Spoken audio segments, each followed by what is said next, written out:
Indirect tax में आज तीसरा वीडियो है जो आज पूरा जीएसटी पर डेडिकेटेड रहेगा।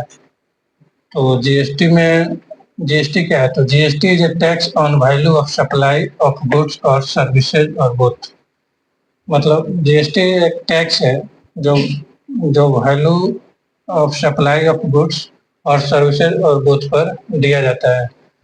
और जीएसटी में वैल्यू क्या है, इसके लिए भी एक पूरा डेडिकेटेड चैप्टर ही होता है। सप्लाई क्या है उस पर भी एक पूरा चैप्टर है।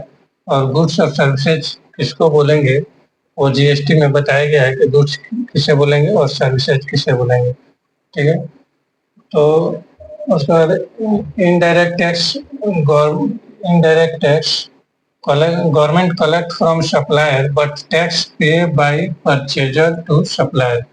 इनडायरेक्ट टैक्स जो है गवर्नमेंट कलेक्ट तो करता है सप्लायर से, बट जो टैक्स है वो अल्टीमेट परचेजर पे करता है सप्लायर को।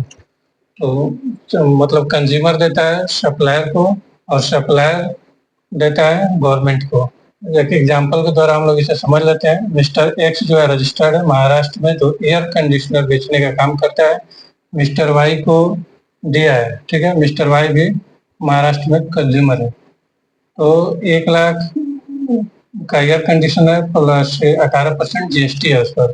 तो मिस्टर वाई जो है 1,18,000 मिस्टर एक्स को दिया है और इस पर 18% जीएसटी है। तो 1 लाख प्लस 18% हो गया 1,18,000 मिस्टर एक्स के पास आया वाई के द्वारा। ठीक, यहाँ परचेजर है मिस्टर वाई जो दे रहा है सप्लायर को मिस्टर एक्स को।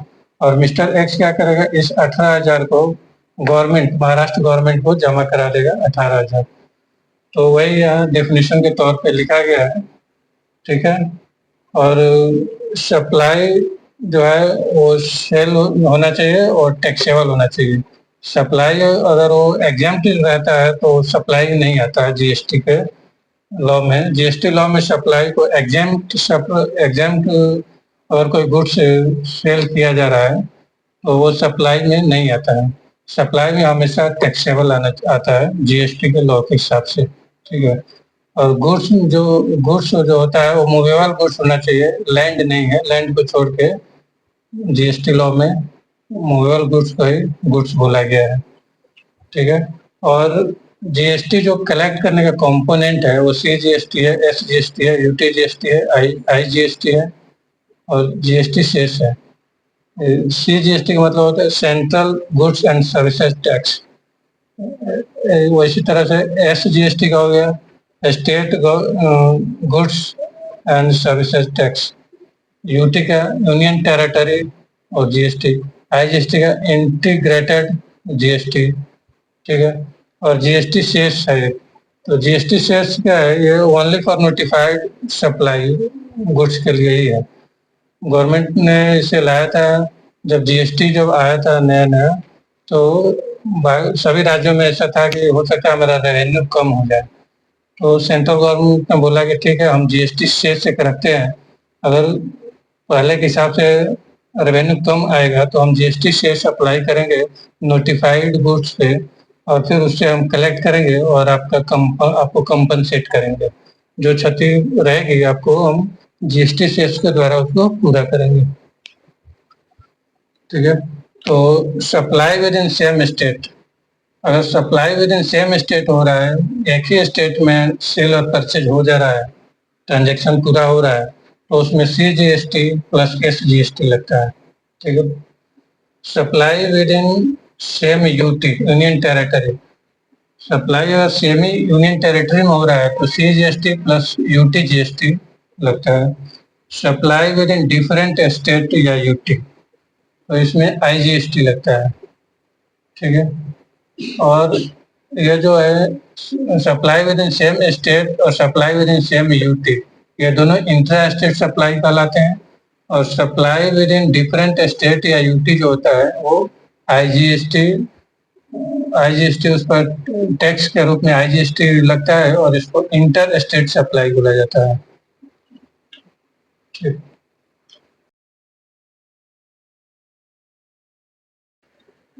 तो इंडिया में 28 स्टेट्स एंड 8 यूटी है। But according to GST 31 state है, क्योंकि जो जीएसटी है वो बोलता है कि दिल्ली, पुडुचेरी और जम्मू एंड कश्मीर जो 8 यूटी है उसमें से 3 यूटी को पूर्ण रूप से स्टेट मानता है बाकी स्टेट जैसा। तो 5 यूटी को ही ये अलग करता है, Andaman and Nicobar island, Lakshadweep, Dadar and Nagar Haveli, Ladakh, Chandigarh. ये 5 को छोड़ के 3 जो यूटी है उसको भी बोलता है कि ये हम इसको स्टेट जैसा ही ट्रीट करेंगे, ठीक है, जैसे बाकी राज्यों को करते हैं, क्योंकि इसमें अपना इलेक्शन होता है, इनका अपना विधानसभा है, इसका अपना सीएम है, तो इसको भी बाकी स्टेट के जैसा जीएसटी लॉ ट्रीट करता है, ठीक है। तो जो 31 स्टेट हो गए तो उसमें क्या है, जब भी कोई इंट्रा स्टेट सेल होगा, 31 स्टेट में, तो उसमें क्या लगेगा, टैक्स का जो कंपोनेंट था, CGST, SGST, UTGST, ITGST, तो उसमें से जब भी इंट्रा स्टेट सेल होगा तो CGST प्लस SGST लगेगा। और जैसे कि हम एग्जांपल के तौर पर देख सकते हैं, ट्रांजैक्शन बिटवीन इन दोनों स्टेट के बीच में ट्रांजैक्शन हुआ है, ठीक है। और सप्लाई क्या है, वो ट्रांजैक्शन जो हुआ है इसके आधार पे सप्लाई निकल के आएगा और उसी के आधार पे फिर टैक्सेस निकल के आएंगे। तो transaction between UP and UP, तो जब UP with in one state, with in कोई किसी भी एक स्टेट में ही ट्रांजैक्शन होती है सेल और परचेज का, तो वो इंट्रा स्टेट बोला जाएगा उसको। और जब इंट्रा स्टेट हमने तय कर लिया, अब टैक्सेस कौन से लगेंगे, CGST प्लस SGST लगेगा, ठीक है। दिल्ली दिल्ली ये भी इंट्रा हो गया, तो CGST प्लस SGST लगेगा। अब चंडीगढ़ चंडीगढ़, तो ये भी इंट्रा हो गया, क्योंकि चंडीगढ़ में सेल का काम भी हो रहा है और परचेज का भी काम हो रहा है, ट्रांजेक्शन बिटवीन चंडीगढ़। तो चंडीगढ़ देखिए यहाँ यूटी में आता है, चंडीगढ़ यूटी में आ रहा है, तो इंट्रा स्टेट हो गया है। इंट्रा स्टेट में एक हो जाएगा CGST और SGST की जगह पर UTGST आ जाएगा। फिर उसी तरह MP और दिल्ली का देखते हैं, तो ये 2 अलग अलग स्टेट हो गए, तो इसमें इंटर स्टेट इसको बोलेंगे, इंटर स्टेट सप्लाई। तो इंटर स्टेट सप्लाई जब भी होगा तो उसमें IGST लगेगा। IGST है, दोनों का कॉम्बिनेशन हो गया, रेट सेम ही रहेगा। अगर 18% है तो 9% CGST, 9% SGST, 9% CGST, 9% UTGST। लेकिन जब IGST की बात आएगी तो 18% केवल IGST का टैक्स रहेगा, ठीक है। पौंडीचेरी दिल्ली, तो ये इंटर स्टेट हो गया, IGST हो गया। अच्छा, पौंडीचेरी तो अपना ये यूटी में आता है, लेकिन इसको स्टेट में रखा हुआ है, जैसे और स्टेट है वैसे ही दिल्ली, पौंडीचेरी और जम्मू एंड कश्मीर है। तो इसमें UTGST नहीं लगेगा, क्योंकि बाकी स्टेट की तरह ये भी कवर होता है, तो इसमें IGST लगेगा। लद्दाख और दिल्ली, लद्दाख अपना ये यूटी में आता है और दिल्ली यूटी में आता है, लेकिन इसको नॉर्मल स्टेट माना गया है, तो ये हो गया इंटर स्टेट। वैसे भी 2 स्टेट में जब ट्रांजेक्शन होगा तो इंटर स्टेट हो जाएगा, IGST लगेगा। लद्दाख चंडीगढ़, लद्दाख चंडीगढ़ 2 स्टेट हो गए, 2 यूटी हो गए, तो ये भी इंटर हो गया, IGST लगेगा। लद्दाख लद्दाख इंट्रा हो गया, तो इसमें CGST प्लस UTGST लगेंगे, ठीक है। मतलब विद इन स्टेट अगर सेल होगा, विद इन स्टेट और यूटी सेल होगा, तो CGST प्लस SGST, SGST की जगह पर UTGST लगेगा अगर यूटी में ट्रांजेक्शन हुआ है, इंडियन टेरिटरी में ट्रांजेक्शन हुआ है, ठीक है। और विद इन और 2 स्टेट में, 2 डिफरेंट स्टेट में ट्रांजेक्शन हुआ है, तो IGST लगेगा, ठीक है। तो सप्लाई जो है वो कितने तरह का होता है, B2B हो सकता है या B2C हो सकता है। B2B का मतलब क्या हुआ कि जो GST में रजिस्टर्ड है उसको B2B बोलेंगे। जैसे कि मिस्टर ए माल दे रहा है मिस्टर बी को, तो मिस्टर ए भी GST में रजिस्टर्ड है और मिस्टर बी भी GST में रजिस्टर्ड है, तो इसको B2B ट्रांजेक्शन बोलेंगे, B2B सप्लाई बोलेंगे। और बी टू सी कब बोलेंगे, जब मिस्टर ए जीएसटी में रजिस्टर्ड है और मिस्टर बी जीएसटी में रजिस्टर्ड नहीं है। जब मिस्टर ए जीएसटी में रजिस्टर्ड है और मिस्टर सी जो है अनरजिस्टर्ड है बट बिजनेसमैन है, तो भी ये बी टू सी ही कहलाएगा अगर ये जीएसटी में रजिस्टर्ड नहीं है। ठीक है, आगे के क्लास में हम लोग देखेंगे कि रजिस्ट्रेशन कब लेना अनिवार्य है। जरूरी नहीं है कि जो भी बिजनेस कर रहा है उसको रजिस्ट्रेशन लेना अनिवार्य है। तो हम लोग जब रजिस्ट्रेशन देखेंगे, रजिस्ट्रेशन का टॉपिक जब देखेंगे तो उसमें देखेंगे कि रजिस्ट्रेशन लेना कब अनिवार्य है। तो ये बिजनेसमैन है लेकिन ये अनरजिस्टर्ड है, तो ये बी टू सी के कैटेगरी में आएगा। ठीक है, और ये बी टू सी है, एक ये भी है। मिस्टर ए जो है रजिस्टर्ड है, वो माल बेच रहा है मिस्टर डी को। ठीक है, मिस्टर डी अनरजिस्टर्ड है लेकिन ये कंज्यूमर है। कंज्यूमर मतलब ये अपने घर में यूज करने के लिए सामान खरीद रहा है। ठीक है, तो जो घर में खरीदने के लिए यूज कर रहा है, जो आगे सेल करने के लिए नहीं खरीद रहा है, सेल करने के व्यू से माल नहीं खरीद रहा है, उसको कंज्यूमर बोलते हैं। तो जो बी टू सी है, मिस्टर डी अनरजिस्टर्ड है, ये भी बी टू सी है। मतलब बी टू सी का दो कैटेगरी हो गया, यहाँ समझना जरूरी है। ठीक है, और बी टू बी जो रजिस्टर्ड में जब ट्रांजेक्शन हो रहा है तो उसको बी टू बी के कैटेगरी में रखेंगे। ठीक है, तो हम एक प्रैक्टिकल ट्रांजेक्शन लेकर प्रैक्टिकली इसको समझ लेते हैं कि CGST या GST का, या जो हम लोग ऑफिस में या जब हम लोग कोई भी क्वेश्चन सॉल्व करते हैं प्रैक्टिकल, तो कैसे करते हैं और लायबिलिटी कैसे निकलता है जीएसटी का प्रैक्टिकली। जैसे कि यहाँ पर एक एग्जांपल दिया गया है, मिस्टर ए रजिस्टर्ड है दिल्ली में, purchase goods locally for ₹1 lakh excluding GST 18% from mister B. B भी रजिस्टर्ड है दिल्ली में। ठीक है, तो 1 लाख का माल खरीदा है मिस्टर ए ने। तो तो हम लोग को मालूम है कि अकाउंट्स में जब भी हम लोग एंट्री करते हैं तो एक परचेज करने वाला होता है और एक सेल करने वाला होता है, और दोनों के बुक में क्या एंट्री होगा एक अकाउंटेंट को मालूम होना चाहिए। ठीक है, तो हम लोग दोनों के बुक में देख लेते हैं क्या एंट्री होगा। अभी डेबिट और क्रेडिट हम नहीं बता रहे हैं क्योंकि ये टैक्स का क्लास है, जीएसटी का क्लास है। जब हम अकाउंट्स का वीडियो बनाएंगे तो उसमें हम डेबिट और क्रेडिट का कंसेप्ट क्लियर करेंगे।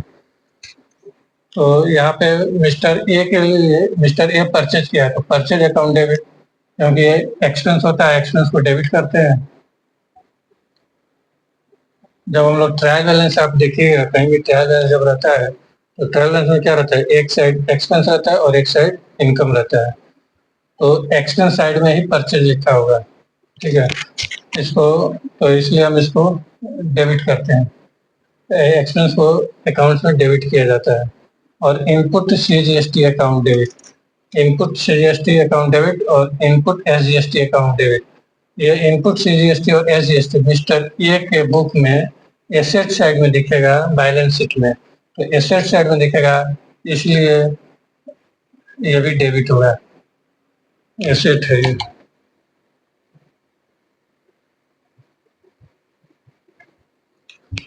मिस्टर ए के लिए परचेज अकाउंट क्या है, एक्सपेंस है। तो एक्सपेंस जब बढ़ता है तो डेबिट होता है। इनपुट CGST क्या है, एसेट है, करंट एसेट। इनपुट SGST क्या है, करंट एसेट है।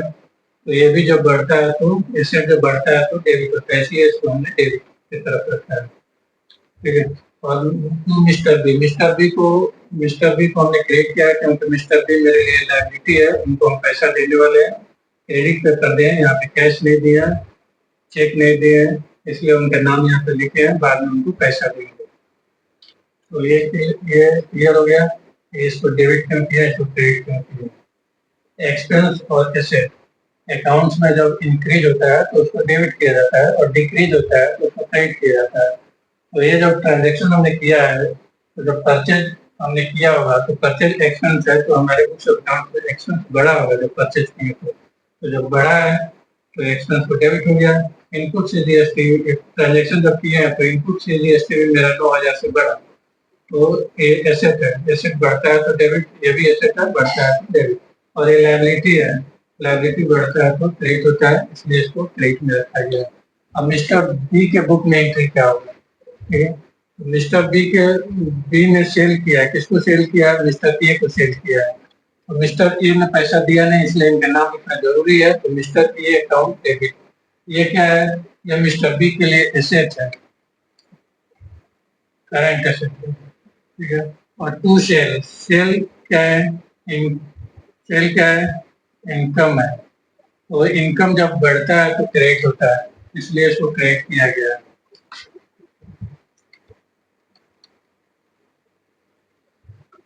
और ये आउटपुट सीजीएसटी, आउटपुट एसजीएसटी, ये क्या है? लायबिलिटी है। तो लायबिलिटी भी जब बढ़ता है तो क्रेडिट किया जाता है, तो इसलिए इसको क्रेडिट किया गया है। और हम लोग पढ़ चुके हैं कि जीएसटी में जो भी रेट रहेगा उस गुड्स पर वो रेट चार्ज करेंगे, और जो अमाउंट निकल के आएगा, जैसे इसमें 1 लाख पे 18% निकाले तो 18,000 हुआ, तो 18,000 तो सीजीएसटी और एसजीएसटी में बराबर बराबर डिस्ट्रीब्यूट कर देते हैं। सीजीएसटी मतलब क्या होगा? सेंट्रल गवर्नमेंट को चला जाएगा। एसजीएसटी मतलब क्या होगा? स्टेट गवर्नमेंट को चला जाएगा। हम पढ़े ना, सेंट्रल गवर्नमेंट और स्टेट गवर्नमेंट जीएसटी में आधे आधे के पार्टनर हैं, आधा आधा उनको ऐसा रेवेन्यू जनरेट होता है जीएसटी से, जो भी कलेक्शन आती है। ठीक है, आईजीएसटी अभी हम लोग बाद में देखेंगे। आईजीएसटी कहने के लिए तो एक है, लेकिन वो भी पैसा बाद में वो लोग आपस में डिस्ट्रीब्यूट करते हैं, और किस तरह से डिस्ट्रीब्यूशन होता है उस पर हम चर्चा कर लेंगे आगे के वीडियो में। ठीक है, तो यहाँ पर केवल हम लोगों को सिर्फ ये पार्ट देखना है। ये मैंने बता दिया सिर्फ इसलिए कि मिस्टर ए, यहाँ इस ट्रांजेक्शन मिस्टर ए और मिस्टर बी दोनों है, तो दोनों के बुक्स ऑफ अकाउंट पे क्या एंट्री होगा, इसलिए मैंने ये वाला लिखा है, नहीं तो हम लोग इधर चलते हैं। तो नाउ ये जो कर रहा था मिस्टर ए 1 लाख का सामान 18% जीएसटी देकर, तो उसको इसने 50% मार्जिन के साथ 18% जीएसटी पे बेच दिया किसको? मिस्टर सी को। तो 1 लाख का सामान 1.5 लाख में बेचा, 50% मार्जिन पे 1.5 लाख में बेचा। 1.5 लाख का 18% चार्ज करेंगे तो 27,000 हुआ। तो मतलब मिस्टर सी को कितना में बेचा? मिस्टर सी को 1,77,000 में दिया, 177,000 में दिया है। तो मिस्टर सी को करेगा डेबिट, क्यों? क्योंकि मिस्टर सी अभी पैसा दिया नहीं है। मिस्टर सी क्या हो गया? डेटर हो गया, कस्टमर हो गया। किसके लिए? मिस्टर ए के लिए। तो मिस्टर ए के बुक में, ये यहाँ से आता है सब मिस्टर ए के बुक में है, तो ए के बुक में मिस्टर सी क्या है? कस्टमर है, डेटर है, मतलब एक करंट एसेट है। एसेट बढ़ेगा तो डेबिट, इसलिए इसको डेबिट किया गया है। और टू सेल, सेल इनकम होता है, इनकम बढ़ता है तो क्रेडिट होता है, इसलिए इसको क्रेडिट किया गया है 1,50,000 से। और सीजीएसटी और एसजीएसटी ये भी फिर आधे आधे हो गया, 27,000, जो 18% इस पे चार्ज होगा 1.5 लाख पे, तो 27,000, 13,500, 13,500 हो गया बराबर। अब जीएसटी में क्या है कि हम लोग नेट नेट करते हैं, नेट ऑफ करते हैं। जैसे कि यहाँ इनपुट सीजीएसटी है 9,000, इनपुट एसजीएसटी है 9,000। यहाँ पे क्या है? आउटपुट आउटपुट सीजीएसटी आउटपुट 13,500 है, और एसजीएसटी आउटपुट 13,500 है। तो इसमें नेट लायबिलिटी कितना निकला मिस्टर ए के लिए? तो ये 27,000 है और ये 18,000 है। तो 27,000 में से 18,000 सेल पर 27,000 में से 18,000 निकला तो 9,000। ये लायबिलिटी है मिस्टर ए के लिए, जो गवर्नमेंट को पेमेंट करेगा। कौन से गवर्नमेंट को पेमेंट करेगा? दिल्ली गवर्नमेंट को पेमेंट करेगा। और कैसे पेमेंट होगा? ये जीएसटी पोर्टल पे जाकर पेमेंट होता है। जीएसटी गूगल पे जीएसटी का एक साइट है जिस पर हम लोग टैक्स पेमेंट करते हैं, तो उस पर जाकर इसको पेमेंट करना होगा। सीजीएसटी और एसजीएसटी में पेमेंट करेंगे इसका।